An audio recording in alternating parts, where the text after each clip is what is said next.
அனைவருக்கும் வணக்கம்.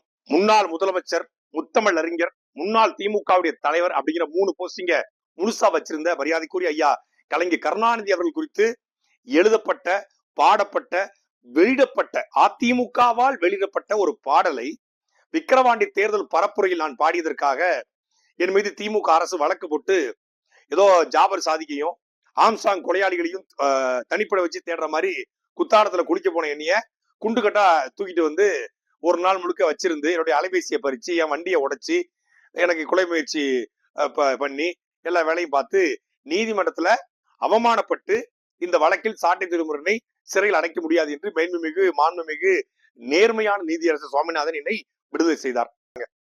இதுக்கான விளக்கத்தையும் கொடுத்திருக்காங்க.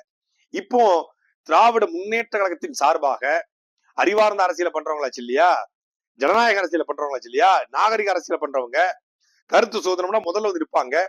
அதனால அறிவார்ந்த அரசியல் பண்ணக்கூடிய திமுக என்ன பண்ணிருக்காங்க அப்படின்னா, தமிழ்நாடு முழுக்க சீமானுடைய உருவ உவமையை எடுத்துக் கொண்டிருக்காங்க. ஏன்னா அறிவார்ந்த அரசியல், கலைஞர் வழி, அண்ணா வழி வந்தவங்க, தமிழ்நாட்டையே வந்து காக்கக்கூடியவர்கள், பாசிசத்திற்கு நாசிசத்திற்கும் எதிரானவர்கள், அடக்குமுறையும் ஒடுக்குமுறையும் எதிர்க்கக்கூடியவங்க, அநீதிகளுக்கு எதிராக கிளர்ச்சி செய்யக்கூடியவங்க, ஜனநாயக சக்திகளை ஒன்றிணைக்க பிறந்த அந்த திமுக அண்ணன் சீமானுடைய உருவமையை எரிப்பது ஒரு பக்கம் அப்படின்னா, இன்னொரு பக்கம் அதுக்கு அடுத்த கட்டமா அறிவார்ந்து போய் அண்ணன் சீமானவர்கள் குறித்து இழிவான வார்த்தையை போட்டு சூரட்டி அடிச்சு ஒட்டி கண்டிக்கிறோம் அப்படின்னு சொல்லி அண்ணன் சீமானுடைய புகைப்படத்தை போட்டிருக்காங்க.